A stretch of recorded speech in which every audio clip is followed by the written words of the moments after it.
Hello guys, പെരുന്നാൾ വ്ളോഗിലേക്ക് സ്വാഗതം.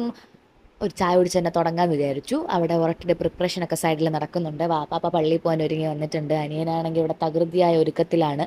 ഒരുക്കമൊക്കെ കഴിഞ്ഞ് വാപ്പാപ്പയുടെ അനിയൻ്റെ കൂടെ അവർ പള്ളിയിലോട്ട് പോയി. പിന്നെ അവർ തിരിച്ചു വന്ന സമയത്ത് ഞങ്ങൾ എല്ലാവരും കൂടി ഇരുന്ന് ഫുഡ് കഴിച്ചു. ഉറട്ടിയും നല്ല മട്ടൻ കറിയൊക്കെ ആയിട്ട് അങ്ങനെ നല്ല അടിപൊളി ബ്രേക്ക്ഫാസ്റ്റ് ഒക്കെ കഴിച്ചു കഴിഞ്ഞപ്പോഴാണ് വാപ്പ വീട്ടിലോട്ട് വന്നത് പള്ളിയിലൊക്കെ പോയിട്ട്. പിന്നെ കുറച്ചു നേരം ഫോണിലൊക്കെ തോണ്ടി ടി വി ഒക്കെ കണ്ടിരുന്നപ്പോഴത്തേക്കും ഉച്ചയായി, ഫുഡ് കഴിക്കാൻ സമയമായി. ഇതൊരു ഫുഡ് വ്ലോഗ് ആണെന്ന് ആരും തെറ്റിദ്ധരിക്കണ്ട. ആദ്യം നെച്ചോറൊന്നും ബീഫ് കറിയൊന്നും തുടങ്ങി. പിന്നെ എൻ്റെ വീട്ടിൽ വെച്ച ബീഫ് കറിയോടുകൂടിയുള്ള ഒരു മിനി സദ്യ ഇതൊക്കെ കഴിച്ച് കഴിഞ്ഞിട്ട് നല്ല മത്ത് പിടിച്ച് പോയി കുറച്ചു നേരം കിടന്നുറങ്ങി. അത് കഴിഞ്ഞ് വൈകുന്നേരം ഞങ്ങളൊന്ന് പുറത്ത് കറങ്ങാനായിട്ട് ഇറങ്ങി. ആ സമയത്ത് മാമിയും മിൻഹായും ഒക്കെ വന്നിട്ടുണ്ടായിരുന്നു. നേരെ ബീച്ചിൽ പോയി. ബീച്ചിൽ പോയപ്പോൾ അവിടുത്തെ അവസ്ഥ ഇതാണ്. പെരുന്നാളല്ലേ, എല്ലാവരും ബീച്ചിലുണ്ട്. പിന്നെ ഞങ്ങൾ അവിടെ നിന്ന് കുറച്ച് നേരം കടലിലൊക്കെ കണ്ട് ആസ്വദിച്ചു. കടലിൽ ഇറങ്ങി. അതിനുശേഷം ഐസ്ക്രീമൊക്കെ വാങ്ങി കഴിച്ച്. അപ്പോൾ ഈ കൊല്ലത്തെ പെരുന്നാൾ അങ്ങനെ കഴിഞ്ഞു.